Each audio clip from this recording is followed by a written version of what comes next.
Today we are going to discuss the muscles that act on the hip joint. So basically your hip flexors. There is three main hip flexors that a lot of people talk about. Your Psoas Major, your Piriformis and your Tensor fascia lata.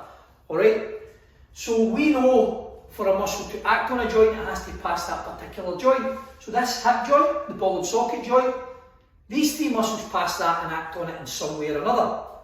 Okay, so I'm just going to turn slim round.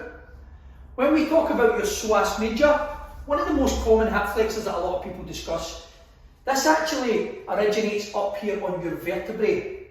So you have your T12 down here, which is your thoracic 12, basically the last vertebrae that your rib cage attaches to. Then you have your L1 to 5, just meaning your lumbar spine vertebrae is 1 to 5. These bony bits at the back are the ones that you can feel, they're your spinous processes. But if we come into the side and you see these bony bits here, which you can't feel because generally they're under a lot of muscularity, these are your transverse processes of your vertebrae. So this Psoas Major originates in your T12 transverse vertebrae and your L1 to 5 transverse vertebrae. It comes across right down past the ilium and inserts into your lesser trochanter, which is this inside section of your upper femur, which is your thigh bone. So we know for a muscle to work, it has to shorten and pull its insertion point, where the muscle finishes towards its origin point, where it starts. So we know if this was to shorten, for it originates up here and inserts in here, it would have to flex that hip. So flexion of the hip. The other role that the Psoas Major is responsible for is flexion of your lumbar spine, because if it tightens, it forces this lumbar spine to flex. The next hip flexor we're going to discuss is your Piriformis. Again, quite a common one that you see a lot of athletes chucking about. This is quite an interesting one because although it attaches on your sacrum, it actually attaches on your anterior section. So your sacrum is just the bit above your coccyx and the lower end of your spine or your vertebrae.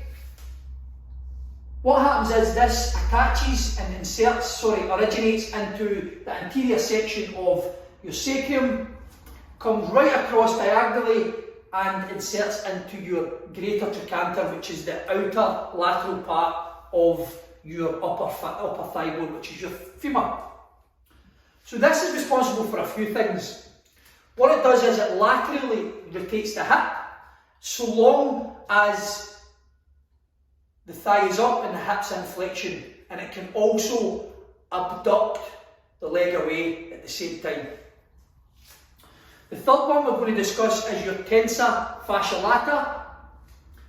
The origin point is up here at your iliac crest, and your ASIS, which is your anterior superior iliac spine.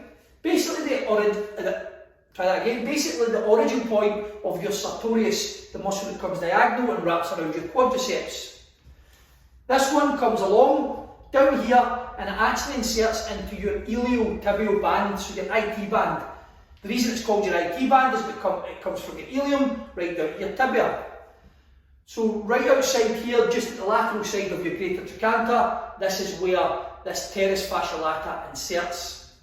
That's responsible for hip abduction, hip flexion, and this one's actually responsible for medial rotation. So medial is rotating in towards the central line if we cut a line down slim. Same again guys, quite nice to know exactly where the hip flexors are, where they may be originating, and maybe areas of the body you might find tight and maybe need a good wee stretch. Let us know in the comments below how you found that. Cheers.